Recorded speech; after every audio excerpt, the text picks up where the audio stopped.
observatorio en la Universidad de Lanús. La verdad que me parecía que iba a estar más completa, con una visión macro y laboral también, como la que tiene Ariel. A veces uno es más limitado. Así que vamos a hacer así. Va a empezar Ariel. ¿Cómo son los tiempos? Y 20 minutos. 20 y 20. 20 más o menos. No, es para no respetarlo, pero quería saber cuánto es. Y lo que sí nos gustaría es que provocarnos lo suficiente como para que pueda haber luego un ida y vuelta, porque los dos estamos cansados de escucharnos mutuamente. Y en eso debo reconocer que en la idea del título, que fue idea de Daniel, perseguí ese objetivo, ¿no? Un poco provocar. ¿Qué quiere decir esto? Que le vaya bien. ¿Bien para quién? ¿Bien para qué? ¿Bien dónde? ¿Cómo? Bueno, creo que algo de eso va a empezar a recibir alguien. Así que le doy la palabra y vamos. Bueno, muchas gracias por la obligación, por la invitación. Nada, de verdad, es un placer, es un gusto. Por supuesto, es un honor compartir el espacio con Carlos. Y un poco la provocación era, en el título es que asumimos, yo digo que a los economistas somos un poco la rueda de auxilio de la política, ¿no? Entonces siempre la pregunta es, bueno, ¿y esto cómo viene? ¿Y esto? Y dice, ¿y esto explota? Y, ¿no? Y bueno, digamos, los economistas somos famosos porque hemos predicho 25 de las últimas 4 crisis. Es decir, los economistas siempre explota, siempre hay una crisis, etc. Y a veces no pasa, y muchas veces se asume una crisis económica como un atajo para la política y demás. Entonces, un poco lo que queríamos pensar o queríamos discutir es, bueno, ¿qué pasa si sale bien? ¿No? ¿Sale bien en términos de qué? Bueno, en sus propios términos. Y este es un momento que es, si quiere, relativamente interesante para pensar qué pasa si sale bien, porque, digamos, uno encuentra en el gobierno, en esta suerte de ciclotimia social que tenemos, donde pasamos de la euforia a la depresión permanentemente, donde el gobierno también pasa de la euforia a la depresión, este es un pico eufórico, ¿no? Entonces está hablando de récord de actividad, de récord de reservas, etcétera, etcétera. Bueno, pensemos o utilicemos esta muestra, este momento que les está yendo bien, acá hago comillas, para ver un poco de qué va la cosa o a qué nos referimos. Entonces, como buen economista, yo no puedo decir ni hola sin tener un PowerPoint. Trajimos un PowerPoint. Que le agradezco a mi colega María Mons, que está acá, que es quien estuvo trabajando hasta recién con esto. Así que, bueno, a ver si me puedo compartir. Está acá. Ahí creo que se está viendo. No, sí, perfecto. Entonces, ¿qué es que salga bien la cosa? ¿No? Y estamos con una idea que se ha ido instalando o se ha ido... no sé cómo se llama esto. Bueno, que se ha planteado, que es que hay una suerte de que la macro está bien, pero falta la micro, ¿no? Como si hubiera una lógica secuencial de, bueno, primero vemos la macro, después vamos a la micro, ¿no? Y medio que la última cuestión, o lo que empieza a conversarse, es un poco esta idea de que hay cosas que están bien, pero faltan. Bueno, entonces un poco vamos a tratar de desmenuzar esto y empezar a discutir qué significa que la macro esté bien o a qué se refiere el gobierno cuando habla de que la macro está bien. Una cuestión para nosotros muy importante y que creo que es algo que no puede dejar de reconocerse, en los últimos meses hubo un cambio en la tendencia y el gobierno empezó a acumular reservas. Empezó a acumular reservas a un ritmo muy intenso. ¿Sí? Fíjense, ahí hay un promedio que pusimos entre el 2003 y el 2007, ¿no? Años en los cuales hubo crecimiento de las reservas y demás, y que todos más o menos recordamos como una etapa de recuperación fuerte. Se compraban 813 millones de dólares por mes. En los últimos meses eso se ha superado, y además contrasta mucho contra lo que pasaba en 2025, que no había acumulación de reservas, incluso meses que había caído. Entonces, hay un momento donde el gobierno está fortaleciendo eso. Esta acumulación de reservas, por otro lado, vino de la mano de... Los economistas tenemos esta cosa, mostramos gráficos y queremos que todo el mundo lo entienda, así que disculpas, vamos a tratar de ir explicándolos. ¿Qué son las dos líneas negras? Las líneas negras son las bandas cambiarias dentro de las cuales tiene que moverse el dólar. Y los otros, las líneas que están en el medio de colores, son las diferentes cotizaciones del tipo de cambio. Lo que esto muestra es que el dólar está estable o incluso bajando y alejándose de la banda superior, que era lo que siempre aparecía como un riesgo. Es decir, tenemos una combinación donde el gobierno compra reservas y además el tipo de cambio está tranquilo, está quieto.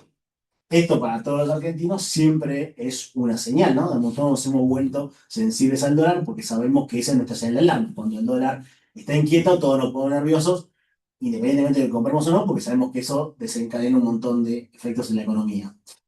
En términos de inflación, bueno, el gobierno tiene para mostrar que viene de un proceso de desinflación, que si bien el año pasado tuvo algún rebote, cuando uno no mira en perspectiva, digamos, de los últimos años, tiene logros para mostrar, ¿no? Del 5, 6%, 7% que se fue generando durante el 2023, ahora está ubicado en el rango del 2-3%, y, y entonces pueden contar cierta historia al respecto a que hay una mejora en la inflación, hay una mejora en las reservas y hay una estabilidad en el tipo de cambio. Por otro lado, el gran caballito de batalla que tiene el gobierno y que explica para ellos es el ordenamiento fiscal. Básicamente, pasamos de una economía deficitaria, ahí la línea verde es los gastos del sector público, la línea azul son los ingresos, es decir, lo que recauda y lo que gasta. Bueno, fíjense cómo a partir de la asunción de la Libertad Avanza empieza a reducirse el déficit, ¿no? La diferencia, cuando la verde es más alta es que hay déficit, cuando la azul es más alta es que hay superávit, producto de un achicamiento muy fuerte del gasto, ¿no? Entonces, esta es la otra parte que se plantea, bueno, hay un ordenamiento en las cuentas públicas. Y en el término de actividad, es decir, lo que produce la economía, lo que hay es luego de un periodo, ese puntito es cuando asume la Libertad Avanza, ¿no? El mes anterior a que asume la Libertad Avanza, luego de un periodo inicial de una caída y de la contracción, producto de la estabilización y demás, empezó a haber un proceso de crecimiento económico que lleva al dato de marzo, que fue un dato muy festejado, que Caputo dijo, bueno, este es el récord de actividad de la Argentina, de qué están hablando. Ahí, no sé si lo escucharon, fue cuando dijo, a mí los consultores me dicen que tengo que mostrar empatía con los que no llegan a fin de mes, pero ¿de qué me están hablando? ¿No? Lo dijo hace poquito. Dijo, tengo que mostrar empatía, no sentir. Es un dato importante, ¿no?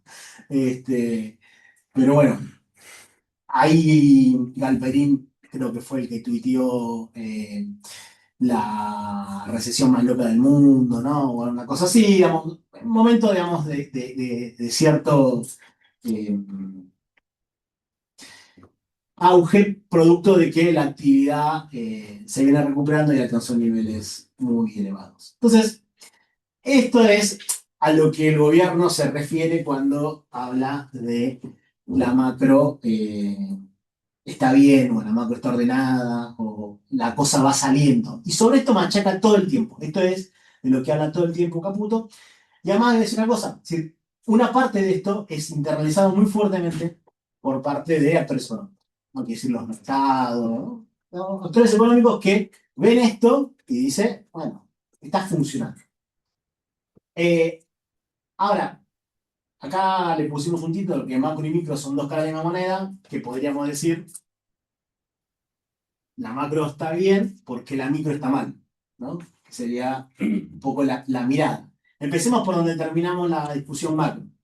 Cuando uno mira actividad económica, ¿no? Que dijimos que estaba en una etapa récord y qué sé yo, cuando lo desmenuzamos por sectores de actividad, lo que encontramos es que es muy heterogéneo. Y hay sectores que están en actividades que están creciendo muy fuerte, agro, minería, hoteles, restaurantes, intervención financiera, ¿no? Y hay otros sectores que están cayendo. Industria, pesca, construcción, comercio, salud, ¿no? Entonces, primera cuestión que tenemos es verdad, a nivel agregado, la economía, lo que puede mostrar el gobierno es que en estos 2 años la economía creció. Cuando hacemos un zoom, encontramos que hay una heterogeneidad. Esta heterogeneidad que hay en la actividad tiene su correlato en el empleo, más o menos. ¿Por qué? Porque cuando miramos los sectores que perdieron, ¿no? De estos sectores que uno miraba bien, que acá están en rojo, es decir, que cayeron estos 2 años, vemos que esos sectores destruyeron promedio año contra año, para que los números por ahí muestran cosas distintas porque son fuentes o metodología distinta, no me quiero detener en esto para no aburrirlos, pero para tomar algunas dimensiones, los sectores que perdieron destruyeron 100.000 puestos de trabajo. Y los sectores que ganaron, no solamente no compensaron esa destrucción, sino que siguieron destruyendo. ¿Sí? Destruyeron 31.000 puestos de trabajo. Entonces acá, toda la política económica lo que hizo fue elegir sectores que ganan y que pierden. Pero sin embargo, no solamente los sectores que pierden son típicamente más intensivos en trabajo, ¿no? Industria, construcción, comercio, sino que incluso los sectores que ganan no solo no traccionan lo suficiente, sino que a nivel agregado tampoco están generando esa tensión. Entonces uno no podría decir, bueno, hay que esperar y que sigan creciendo los sectores que están ganando y darle que, no sé, minería siga creciendo. No, minería no está generando puestos de trabajo a nivel agregado. ¿Sí?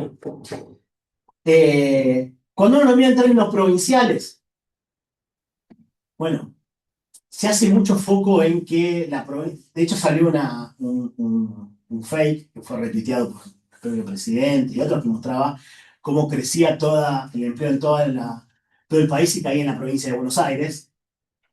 Que a mí me resultó muy interesante, porque si fuera cierto, la pregunta que sería es: resulta que entonces el empleo es producto de la acción de los gobernadores. Entonces, Carlos, vos fuiste ministro de Trabajo durante 12 años y los, no sé, 5 millones de puestos de trabajo que creaste en realidad fueron producto de Scioli, Cada uno. claro, sí, ¿no? Como si eso no fuera parte de la política macroeconómica. Bueno, cuando uno mira los datos de verdad, lo que ve que eso no es así. ¿Sí? Cuando uno mira, no es cierto que creció todo el país y cayó la provincia de Buenos Aires. De hecho, más bien, cuesta encontrar quiénes son los que ganan. La provincia de Buenos Aires pierde, por supuesto, 40.000 puestos de trabajo, un 2% de su empleo. Pero la ciudad de Buenos Aires, Chaco, ¿no? Toda esa lista donde uno puede encontrar una única excepción importante, que es Neuquén. Neuquén fue la única provincia que su empleo creció significativamente, el 6%. ¿Cuántos son ese 6% de crecimiento en Neuquén? 8.000 puestos de trabajo.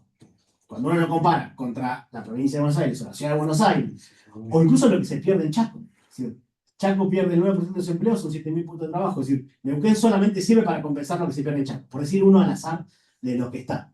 Para dar una dimensión regional. Estoy hablando de empleo privado registrado, ¿sí? Empleo en blanco, ¿no? El famoso empleo de calidad y demás, que después, gracias Carlos, la aclaración, pues podemos hacer un comentario adicional. Este es un trabajo que acaba de sacar el centro de estudio que seguís dirigiendo, ¿no? Honorariamente. Que lo que muestra es esta misma desagregación que a nivel provincial, pero puesto por departamento. Entonces, fíjense, lo que está en rojo son lugares donde se destruye empleo en términos netos y donde está en verde son lugares donde se crea. Fíjense que la heterogeneidad es gigantesca. Entonces hablamos de Neuquén, hablamos de... bueno, pero uno mira, está muy concentrado en determinados partidos. ¿Sí? Básicamente hay un eje cordillerano donde uno empieza a ver que ahí el dinamismo de determinadas actividades, que ¿cuáles son? Las que habíamos visto que habían ganado. ¿Sí? Y después, obviamente, siempre algo de la pampa húmeda, del sector central y demás. Pero la cantidad de partidos en los cuales hay destrucción de empleo registrado privado es monstruoso, ¿no? De hecho, uno ve el mapa prácticamente con más rojos y además donde uno encuentra más, digamos, más intensidad en los rojos es donde son más poblados, además, ¿no? Entonces, es para verlo. Ahora, hasta acá estuvimos trabajando con promedios anuales, pero para ver así como cantidades brutales en personas desde que asumió Milei, es decir, tomando el dato de noviembre hasta el último dato disponible, que es el de febrero, eso implica que en el sector privado registrado se destruyeron 200.000 puestos de trabajo. Esto es equivalente a lo que se destruyó en la pandemia. ¿Sí? Se destruyeron más puestos de trabajo en 2 años de Milei que en los 6 meses de pandemia. ¿Puedo agregar algo ahí por ahí bueno,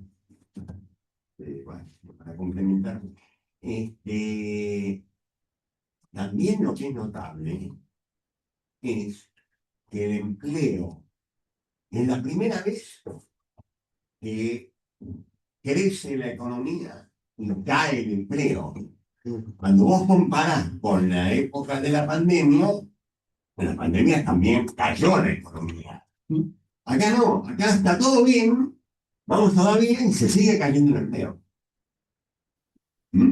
Eso es lo que está en la pregunta del título nuevamente, ¿no? Perdón.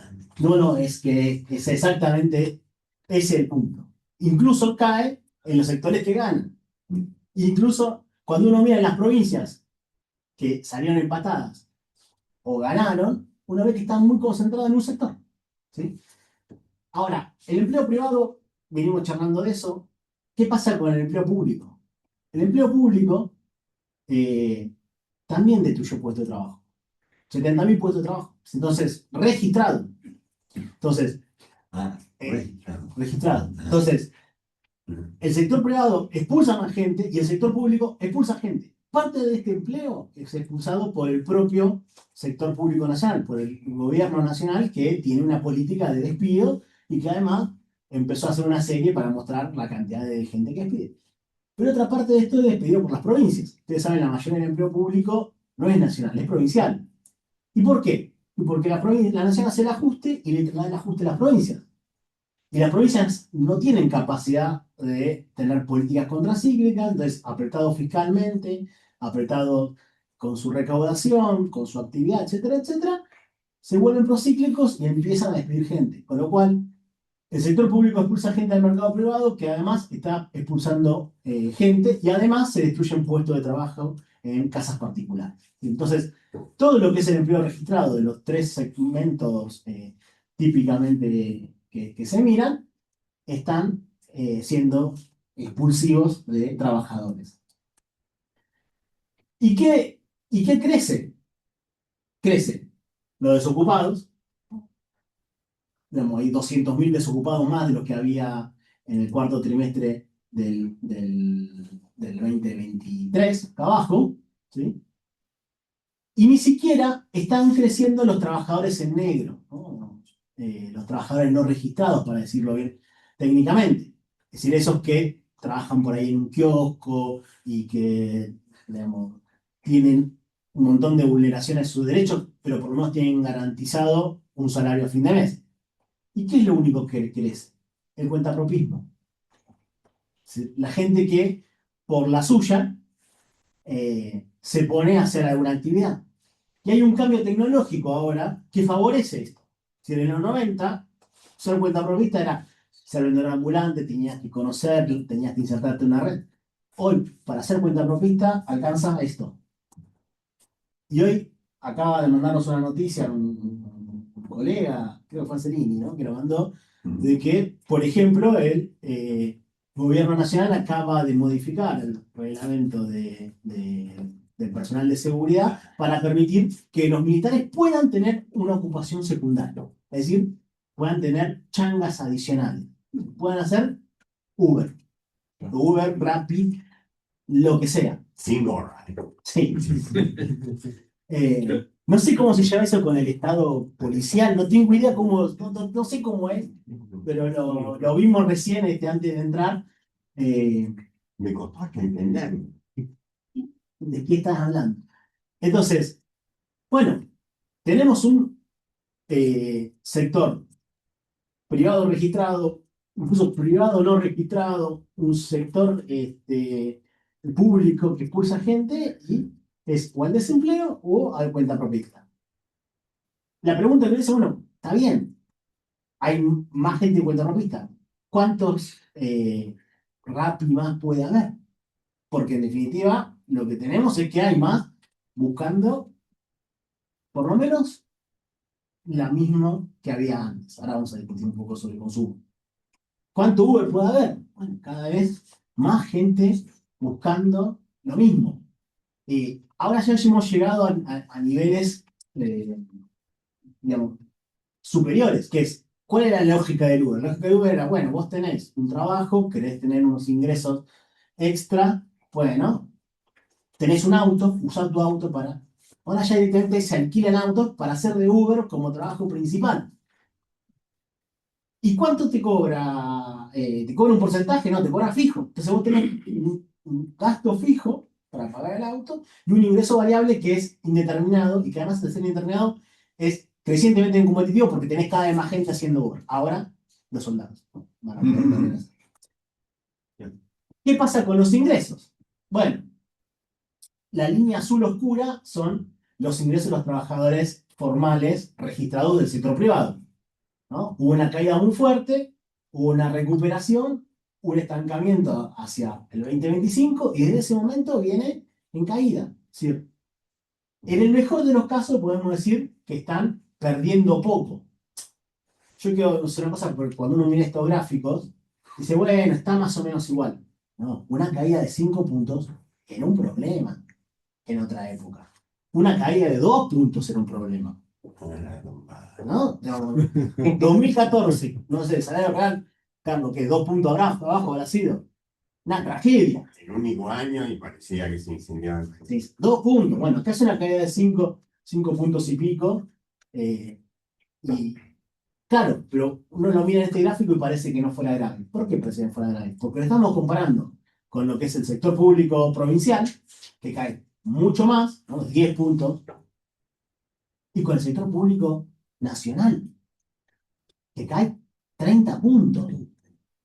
Y hay una cosa que el gobierno ha hecho muy bien, que es denostar a el empleo público. Ahora, el empleo público, ¿quiénes son? Es la clase media. Sí, son los docentes universitarios, son los no universitarios, son los policías, son los médicos, son las enfermeras, etcétera, etcétera. Es decir, básicamente es un porcentaje muy importante de la población que además es típicamente una fracción relevante de la clase media.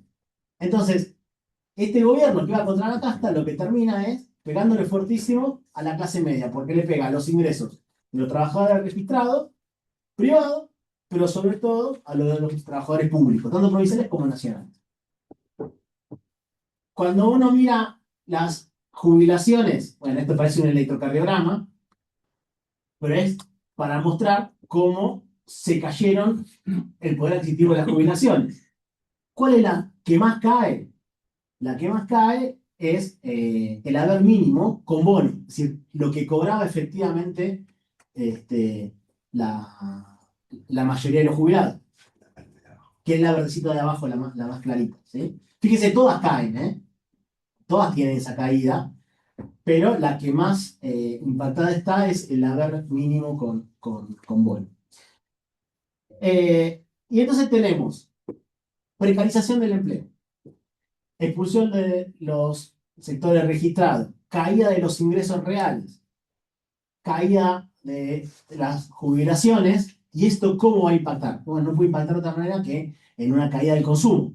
Entonces, la primera línea muestra la evolución de marzo del 26 contra marzo de 2025. El consumo cayó un 5%. Cuando uno desagrega eso, ve que la caída fue más fuerte. En supermercados fue del 7%. En autoservicios independientes, el 5%. En farmacias creció el 0,1, ¿no? O sea, 0,9. Es decir, medio que el consumo de farmacias se mantiene. Hay lógica en esto, es el sector más inelástico. En kioscos y almacenes, que es el azul oscuro, cayó 4,5. En mayoristas, 8,8. ¿Qué fue el único sector que creció? El e-commerce. Creció en 34,3%. Bueno, el presidente utilizó estos datos para tuitear. ¿A qué no saben qué dato tuiteó?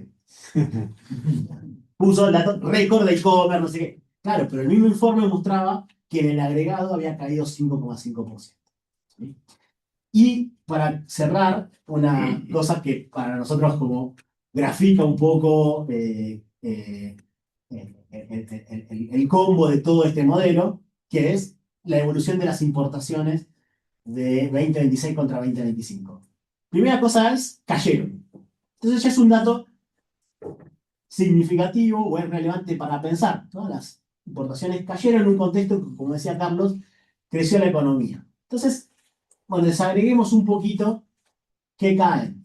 Caen mucho combustibles y lubricantes, eso es un buen dato, eso es producto de la mejora en la producción propia, pero fíjense que en 24.000 millones, combustibles y lubricantes son 570, no sé si se ve el mouse ahí, sí. Bueno, en un momento se va a fijar. Con lo cual no es tan relevante. ¿Qué cayó? Cayó bienes de capital y bienes intermedios. ¿Sí? Cayeron 7,1 y 3,1 respectivamente. Piezas y accesorios de bienes de capital, cayó 23%. ¿Y qué subió? Vehículos, ¿sí? Todos hemos visto la nueva reconfiguración de la industria automotriz, o más bien de las concesionarias, por lo menos del área metropolitana, llena de autos BYD, ¿no? Los autos chinos. Bueno, creció 21% un año a otro. Y bienes de consumo, creció 2,5%. Entonces, estamos teniendo, ¿por qué este gráfico o este cuadro resume buena parte de lo que estamos diciendo? Porque todo lo que son insumos de la industria, insumos de la producción, bienes de capital, bienes intermedios, piezas y partes, está cayendo. ¿Y qué está subiendo? La parte de consumo final, tanto autos como productos. En un contexto que, como vimos, está cayendo el consumo porque están cayendo los ingresos. Entonces, la gente consume menos, pero hay más importante. Esto, muchos de ustedes son jóvenes, pero los que no somos tan jóvenes nos suena a otras épocas donde esto empezó a pasar y no terminó bien. ¿Sí?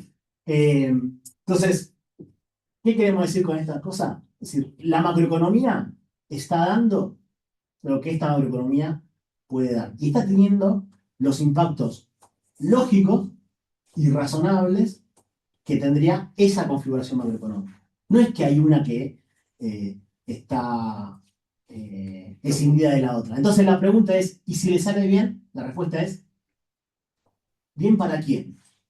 En los propios términos del gobierno, está saliendo bien. En los términos de las mayorías populares, bueno, sepamos que les haga bien tiene estos efectos. No va a tener otros. Son estos los efectos que genera. Muchas gracias.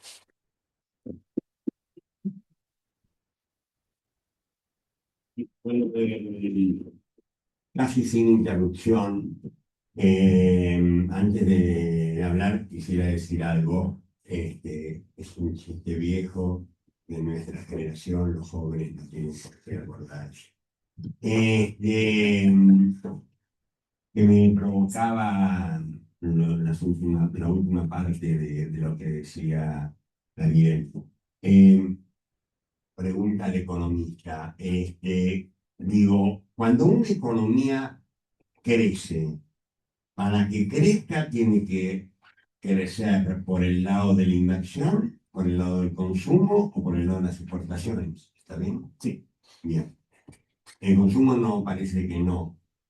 Te la debo. Y inversión, somos el último país de América Latina en materia de receptores de inversión. inversión extranjera. Se supone que todo esto era para que viniera la inversión extranjera. Y con respecto al tema exportaciones, una aclaración, que es un dato relativamente positivo, pero negativo en términos sociales, pero es con un agravante. Cuando no se importan, perdón, estoy hablando de las importaciones, ¿sabes? Cuando no se importa maquinaria, no se renueva tecnológicamente el parque industrial. Ahora, ¿cuál es el agravante? Es que uno podría decir, bueno, no, qué bueno que no importemos bienes de capital porque los estamos haciendo nosotros y estamos fortaleciendo. Bueno, hay una noticia, los estamos haciendo nosotros. No los está haciendo nadie, no nos importan porque no los necesitan. Porque estamos trabajando a 50, 60%, 50, 40% de capacidad ociosa de la industria. Bueno, quería señalar eso y agregar que, así como título, que el 2026 no va a ser mejor de lo que acaba de decir aquí. Todos los datos que estamos recogiendo y que hemos encontrado algunos indicadores para poder hacer algún tipo de análisis de perspectiva, te dan que el 2026, en los términos de lo que dijo Ariel, no va a sufrir demasiados cambios. Bueno, vamos a completar la intervención. A ver, yo quiero hablar de trabajo. Y quiero hablar de trabajo, entre otras cosas, porque este es un gobierno que no habla de trabajo. No habla, es como la palabra soberanía, no la conoce, digamos. El trabajo, industria no existen. Caputo no sabe que hay industria. ¿Sí? Es un tipo que lo único que ha hecho ha sido manejar mesas de dinero. Digo, está bien que no conozcan industria, pero ya que el país es un poquito más grande.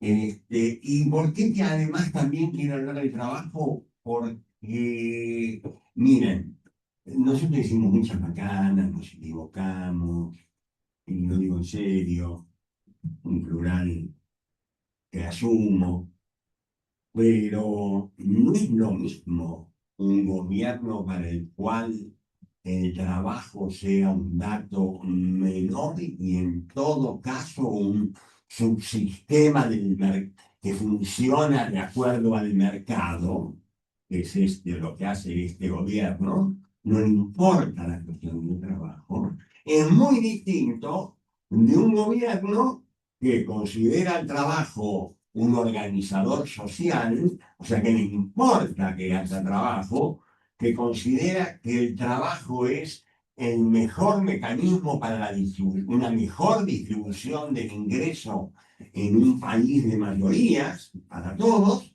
y un gobierno que entiende además desde el punto de vista económico que el trabajo es demanda agregada, ¿no? El trabajo es consumo. Digo, son dos miradas distintas de la cuestión del trabajo. Por eso quiero hablar un poquito de trabajo. Y además quiero hablar del trabajo desde un lugar, no voy a decir nada nuevo, pero que es llamar la atención con relación a que el trabajo ya ha dejado de ser un tema ni siquiera social, diría yo. Es un tema societal, es un tema de la sociedad. Por eso no es un tema solamente de economistas, abogados, sociólogos. No, es un tema político. Político. Es decir, ¿qué país queremos? Queremos un país, porque digo, en el mundo se está discutiendo qué países van a trabajar y qué países no van a trabajar. Tan societal como eso es. Y acá no suelo hacer esto, pero se me ocurre hoy que sí. Sobre todo lo digo cuando elogian el tema de que yo tuve un ministro de Trabajo 12 años y todo eso. Miren, lo que pasó es que yo tuve la suerte de trabajar para dos presidentes a los cuales el trabajo le importaba. No como dato estadístico, no si la desocupación más o la desocupación menos, sino que hubiera trabajo, y trabajo del bueno. A los 90 días de ser presidente, Néstor Kirchner en el Salón Blanco anunció el programa que yo le había presentado de combate al trabajo no registrado, cuando en ese momento no creábamos empleo todavía. No era cuestión, había que romper la frase instalada durante los 90 y ahora ya es casi bandera, es más vale cualquier trabajo que ningún trabajo, no, flaco. No, nosotros queremos trabajo formal, queremos trabajo con derechos, y nosotros queremos trabajo con remuneraciones dignas, con salario mínimo, con política de salario mínimo. Bien, dicho esto, ya visto, creo que está claro, al punto tal está claro, no solamente acá, sino que esta cuestión de que el derecho atraviesa la discusión política es una realidad en todos los países, yo diría, democráticos, incluso en algunos no democráticos, en el mundo. Hay un autor español que señalaba con muy buen criterio que el espacio del trabajo y los derechos de los trabajadores, las trabajadoras, es el terreno de confrontación más importante, de confrontación política e ideológica contra la hegemonía, en el cual estamos comprometidos todos aquellos que defendemos la democracia. Viene todo junto el paquete. No es democracia por acá, y hay nuevas tecnologías por allá, no. Es trabajo, democracia, nuevas tecnologías, cambio climático, porque además al trabajo, el tema del trabajo está atravesado transversalmente por todos esos temas, por el tema de género, por el tema de las nuevas tecnologías, por el tema del cambio climático, por el tema de las nuevas representaciones sociales o políticas, por la fragmentación que vive en la sociedad. Todos los fenómenos societales pasan a través del trabajo. Y entonces acá quisiera señalar que cuando hablo de trabajo es algo que aprendí por el curso del tiempo, yo no pensaba así. Y me di cuenta que la Constitución Nacional dice que se protege el trabajo en todas sus formas. No el trabajo público, el trabajo privado o el trabajo público, no el industrial o el rural, no el de los movimientos sociales vis a vis el privado, el trabajo en todas sus formas. Las palabras son las de la Constitución, ¿no? Escrita en el siglo XIX, en todas sus formas. Por lo tanto, aunque el trabajo cambie, y lo digo porque estoy harto de escuchar que el trabajo cambia, se transforma, claro, caramba, se ha cambiado el trabajo desde 1850 a hoy. Pero aunque cambie, aunque se transforme, sigue siendo fundamental para lograr una mejor distribución de ingresos. Es el mecanismo por excelencia para una mejor distribución de ingresos. Por eso yo me pongo del lado de los que defienden el salario. Porque el salario es el que, el salario y los derechos, es lo que le da legalidad, le da legitimidad, le da reconocimiento al trabajo. Si no, digo, por eso yo creo más esta es una digresión para otra discusión, yo creo mucho más en una política de salario mínimo vital que en una política de distribución de renta básica. Todo el mundo que gane lo mínimo. Yo creo que con una buena política de salario mínimo se empuja para arriba y además participan los actores sociales. Y por último, con este tema del trabajo, lo que quiero decir es que el trabajo es un tema económico. No voy a decir que no. Es un tema económico para los empresarios, que lo miran como un costo. Pero también es económico para el trabajador y la trabajadora, porque de eso vive. Con lo cual, además de económico, es existencial. El trabajo da sentido. Es mucho más que lo económico. Por eso, y con esto termino esta parte, el trabajo es un factor esencial, esencial en la lucha contra la pobreza, contra el hambre, contra las desigualdades. Es así. Y sobre todo, el trabajo es esencial para algo que parece que quieren suprimir, que es la justicia social. Combatir.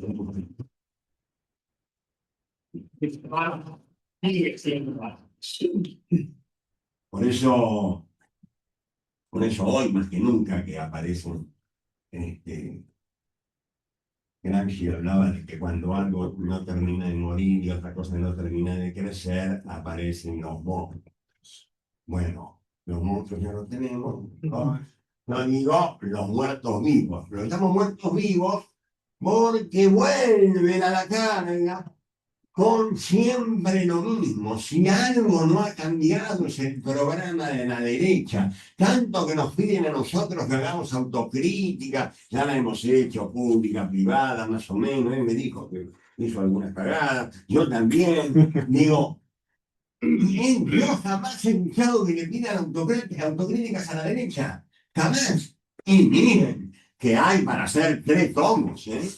Los otros días en una contratapa de un diario, el único diario que más o menos se puede ver alguna información, le dedicaron una página entera, la contratapa, a recordar las cosas que había hecho Macri en su vida y en su gobierno. Yo digo, Gian Capone, de verdad. Y ese tipo está libre. Y Cristina Capri, digo, a ver, ¿no? Está libre. Y opina. Y se va a presentar de nuevo. Por eso, frente a estas apariciones, yo digo que se reiteran con el tema del ajuste y el ajuste y el ajuste. Caputo dijo otro día, como lo decíamos recién, ¿no? No me pidan más ajuste, porque la única cosa que saben hacer estos tipos es ajuste y flexibilidad laboral. Ahí es donde los empresarios todos piensan igual. Después, no. Después ya está empezando a haber algunas peleas entre ellos, pero ajuste y flexibilidad laboral para ellos siempre van. Bueno, yo sinceramente me quedo al lado de aquellos que tosudamente, empecinadamente, siguen creyendo que lo más importante es más trabajo con derechos, más protección social y más Estado eficaz. Todo eso es más importante, es un programa de acción frente a los que lo único que dicen es ajuste y flexibilidad. Bien, pasando a otro tema, creo que corresponde provocativamente hacernos una pregunta incómoda. Porque digo, no voy a hablar de la reforma laboral, ¿no? Ya sabemos a qué viene, a lo que sirve, no sirve para nada de lo que ellos dicen, para nada de lo que ellos dicen, no va a traer más empleo, no va a traer más inversión, no va a haber empleo de mejor calidad, todo eso no va a pasar, no es el apoyo de las pymes, no. Pero es cierto que va a hacer mucho daño. Entonces la pregunta inevitable es, ¿cómo es posible que los trabajadores, las trabajadoras, sus representantes, los representantes de los partidos populares y mayoritarios, acepten, como hasta ahora viene ocurriendo, acepten esta pérdida, acepten esta derrota, diría yo?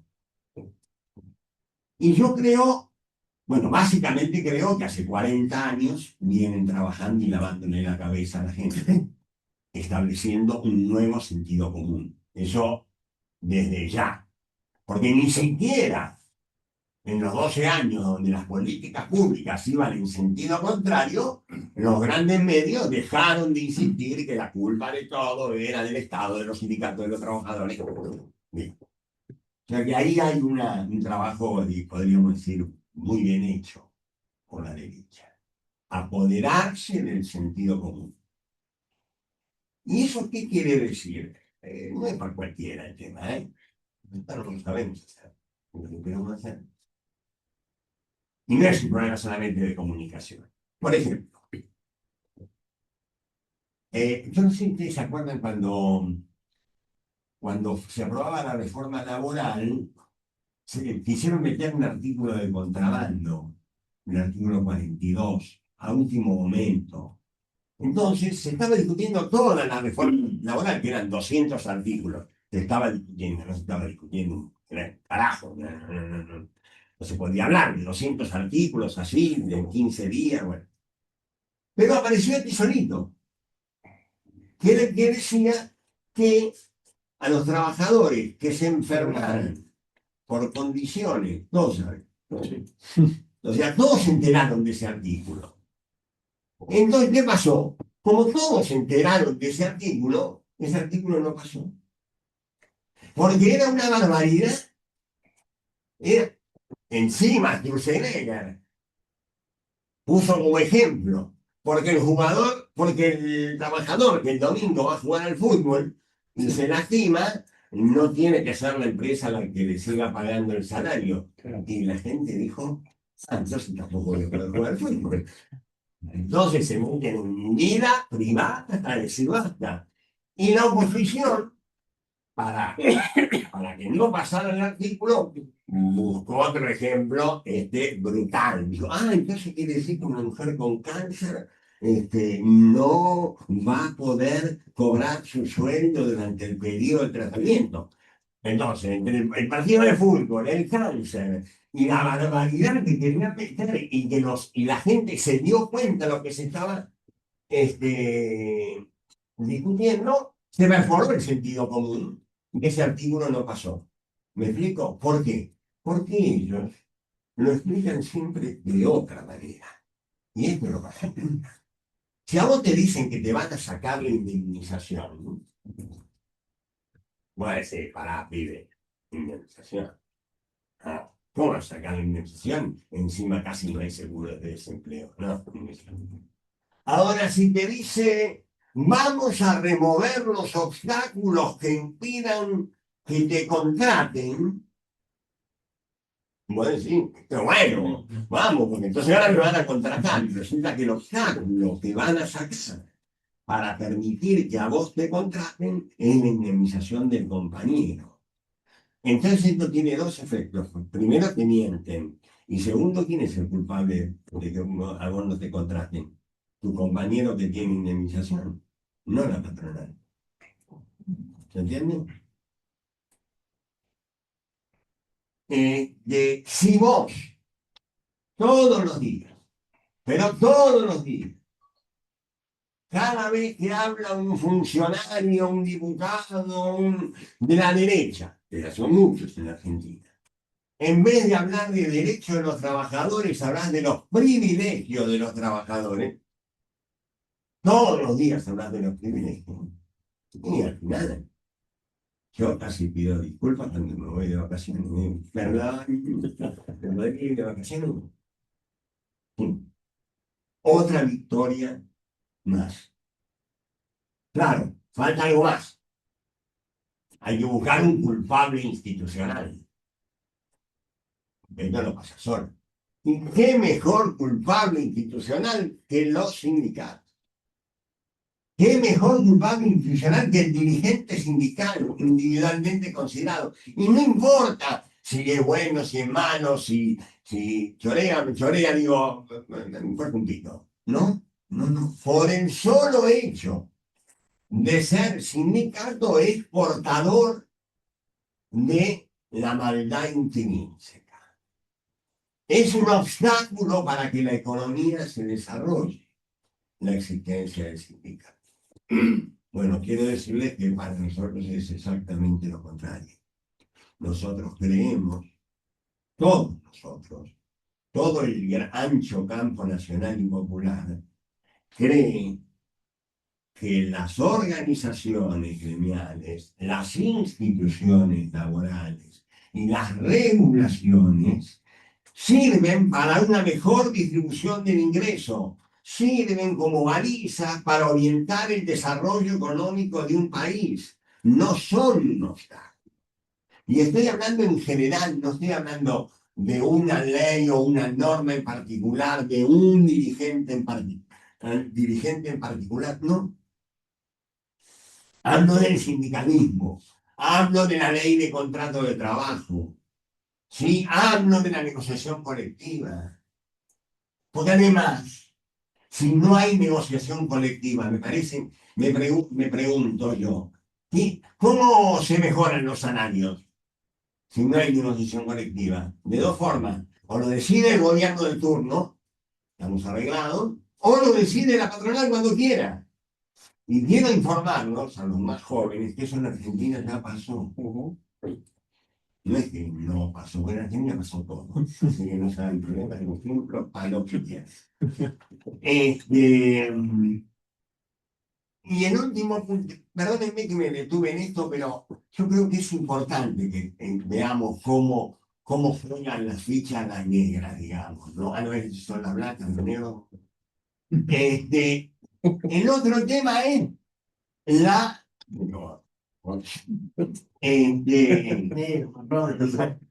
Marrón, hay que ponerle a este cóctel un poquito de meritocracia, ¿no? Siempre se viene bien, un poquito de jugate vos, sea audaz, sea emprendedor, ¿no? Sé libre, sé libre. La más importante es ser libre. Ser libre y dormir en la calle. De tan libre que sos, podés dormir en la calle. Sí. Antes de Jorge Macri, me estoy pensando. ¿Se entiende? Con lo cual, esto ya se usó también en la Argentina, ¿eh? Se usó mucho esta cuestión de del jugate vos, ¿sí? Para diferenciar al trabajador del sector privado del trabajador del sector público. El sector público tenía todas las garantías, toda la protección, todo. En cambio el trabajador del sector privado era un empresario en potencia, un emprendedor. Y ahora lo utilizan entre el empresario sindicalizado, el trabajador sindicalizado, vis-a-vis el trabajador, el emprendedor, propiamente el emprendedor. Bueno, y voy terminando con esto. No son palabras mías, por eso las leo literal. El giro es magistral.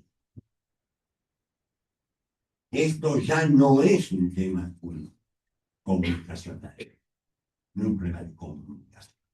Es una batalla cultural en estado puro. Transforma una derrota material en una victoria simbólica.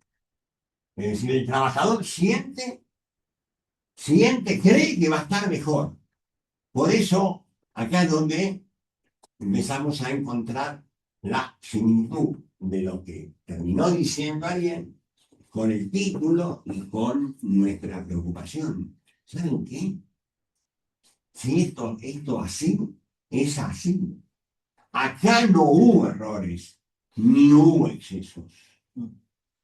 Acá lo que hubo son decisiones políticas que quieren construir una Argentina, y lo dice a voz en cuello el presidente de la Nación, una Argentina del siglo XIX, donde vivan en aquel momento 5.000 familias y todo lo demás se arreglaron como podían. Ahora serán 50.000 familias o 500.000 familias, y el resto de gringos y de gauchos nos arreglaremos como podamos. ¿Se entiende? Esa es la Argentina que quieren. Por eso no hay una Argentina que le vaya bien con este gobierno. Yo dedujo que puede haber acá gente que lo haya votado a Milei. A mí no me preocupa, no quiero ser agresivo, pero hagámonos cargo. No hay esto que de alguna manera decía bien, bueno, arreglamos la macro, después arreglamos la micro y cuando estamos en la micro, de paso, arreglamos un poco más o menos lo social. No, no, no, no. Esto no para. Esta ley que acaba de salir, reglamentarse y agravarse con la reglamentación, a lo que conducen es a que los empresarios cada vez tengan menos responsabilidades con respecto a los trabajadores, que los salarios se regulen según la necesidad y nada más que en la necesidad empresaria, no la del trabajador, y se rompa de una vez por todas, por eso esto es mucho más que una reforma, se rompa de una vez por todas el contrato social que tuvo la Argentina durante muchísimos años, inclusive en momentos en que no nos iba tan bien, pero que había un sentido de un rol del Estado, un sentido del rol del sindicato, un sentido del rol empresario. Igual había la confrontación capital-trabajo, porque siempre, eso siempre va a existir. Más virulenta, menos virulenta, atravesada por los conflictos políticos en la Argentina. Pero al deslegitimizar el contrato social, también lo que persiguen es deslaboralizar la relación entre empresario y trabajador. Por eso, un moño es la supresión de los juzgados de trabajo. Y si los dejamos, van a suprimir el Ministerio de Trabajo, porque realmente en el planteo de los libertarios, los empresarios y los trabajadores son lo mismo. Son ciudadanos que tienen los mismos derechos y están en igualdad de situación. Y Paolo Roca hablando con José Fernández, que vive en Villa Dálmine, están de igual a igual. Yo voy a ver, para cerrar, porque quiero, estamos frente a un cambio de paradigma. No quiero, porque quiero ponerle todo el contenido dramático que tiene el título. Es una Argentina. No hay una Argentina con este gobierno que le ha ido. Pero este gobierno, si le va bien, deja fuera a más de 40 millones de argentinos, lo deja fuera de los derechos, pero de verdad, porque es el modelo, no es que no, uy, no se equivocó, no salió mal. Todo va según el plan. Y es cierto, y no es el plan de Milei, sino es el plan de los sectores dominantes que siempre quisieron hacer esto y que nunca han estado tan cerca de, valga la metáfora del señor presidente, perdón, no del señor, del presidente, cuando dijo, le vamos a poner el último clavo al cajón, pero no solamente un último clavo al cajón del sindicalismo, del peronismo, del kirchnerismo y de cualquier expresión popular que quiera aparecer. ¿Y cómo lo van a hacer? Destruyendo el mundo del trabajo que la Argentina supo construir, por ejemplo, de toda América Latina. Mientras otros países empiezan a recuperarse y a tener lo que nosotros estamos perdiendo.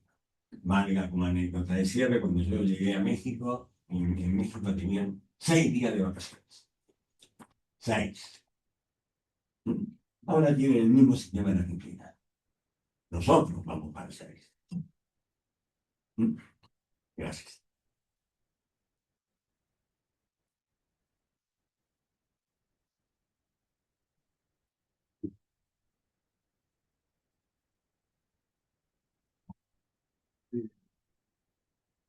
Gracias.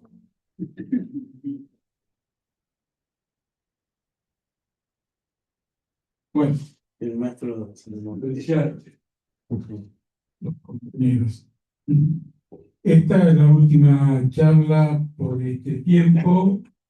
Ahora viene el Mundial. Y el 4 de agosto empezamos la diplomatura. ¿Sabíamos campeones o no sabíamos campeones? No importa eso. No era Van a recibir ustedes en el curso de este par de semanas el modo de volver a inscribirse y para hacer toda la diplomatura vamos a pasar el temario de los módulos que vamos a abordar. Y así que, bueno, esto continúa, la lucha continúa, dijo. Compañeros, gracias a todos. Compañeras, un placer estar siempre charlando con ustedes.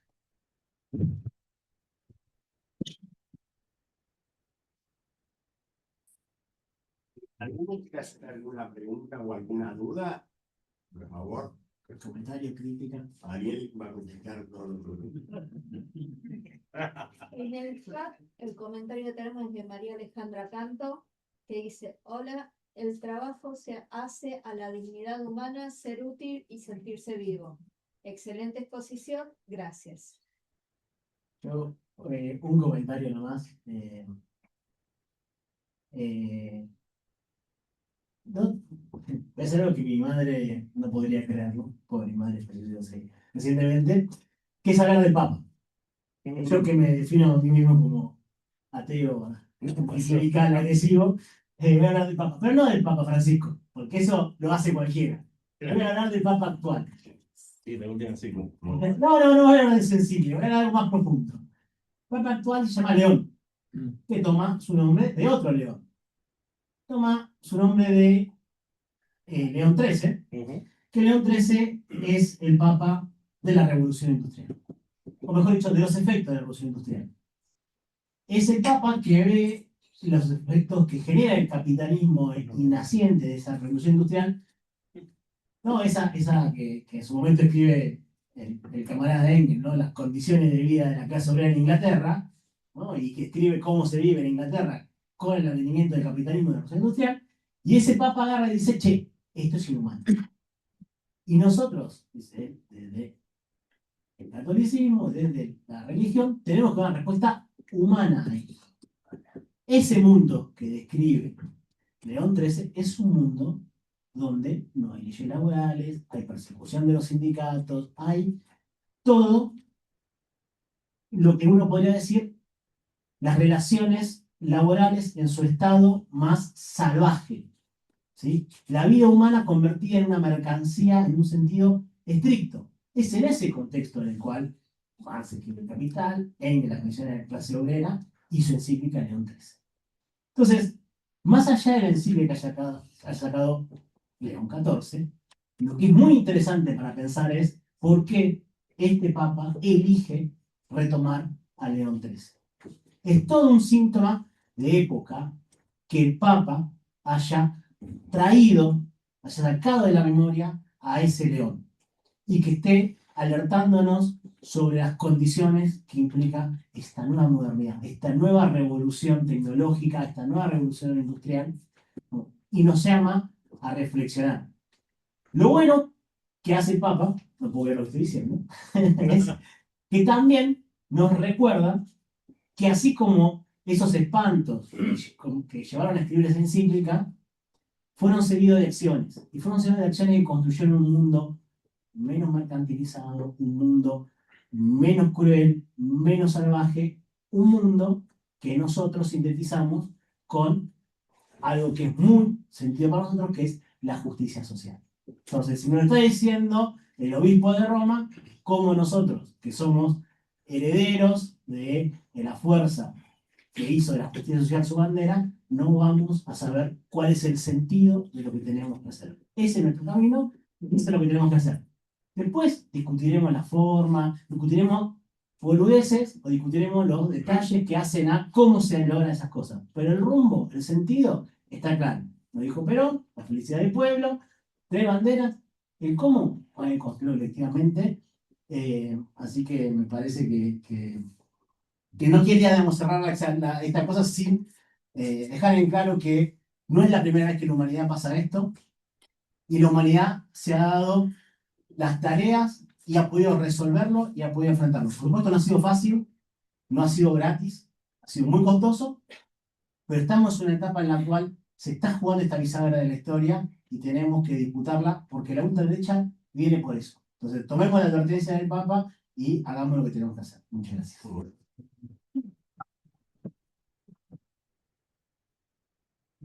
Apurémonos porque en el 27 no va a quedar país. Apurémonos. Bien. Sí, la verdad, porque hay algunas cosas, algunas de las que hemos estado hablando hoy, que son reparables, Ajá. pero hay algunas que no son reparables. Otra vez, la Argentina tiene ejemplo para todos. Cuando nosotros asumimos en el 2003, estaba vigente la ley 2250, la famosa ley Manelco, que había derogado una serie de derechos individuales y colectivos. Y Néstor decidió derogarla. Y no le tembló el pulso. Tanto es así que siempre lo cuento como anécdota.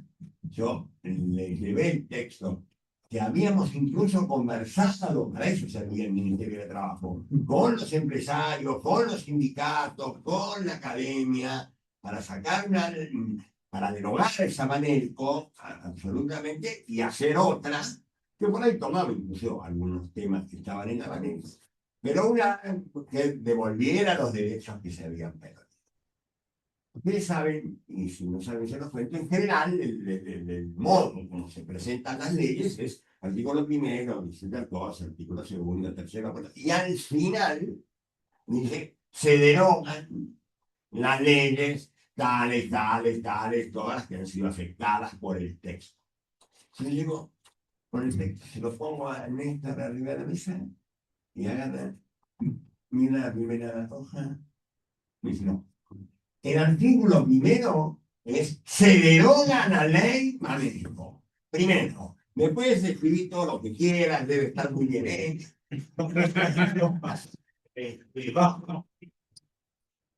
Después, el problema es que hay algunos que parece que va. Yo digo, lo digo con toda franqueza, que acá en un sindicato. Yo creo que estos tipos tienen que cargarse. La intervención de la UOM es un tema jodido. Aparte que me dejó sin laburo a mí, es un tema, una señal de disciplinamiento sindical muy grande. Porque la UOM tiene una historia. A la UOM le intervinieron antes de hoy 2 veces. En el año 1956 y en el año 1976. No sé si les suena. Sí, Entonces, 26. Entonces, el tema de haber intervenido en la UOM me genera la preocupación que si desmantelan, porque lo pueden hacer, todo el sistema sindical y de obras sociales, eso no lo volvés a reconstruir. Eso no lo volvés a reconstruir. Yo creo que esta reforma laboral, inclusive es una, lo digo, corre por mi cuenta, creo que va a avanzar muy despacio, hasta inclusive por el lado del sector empresario, Sí. porque son decisiones que todavía no está claro cuál es el futuro, el destino final de este señor y de este gobierno. Entonces, por ejemplo, el tema de los aportes y contribuciones, eso si lo sacan todo, la redacción del decreto permite prácticamente sacarlo todo, no se recupera. Va a tardar 50 años sin mínimo. Y quiero recordarle que con respecto a todas las puteadas que puede haber con respecto a las obras sociales en Argentina atienden 18 millones de argentinos y argentinas, ¿no? Casi el 50%. Bien, cosas que pasan. Bueno, nos encontramos en la calle.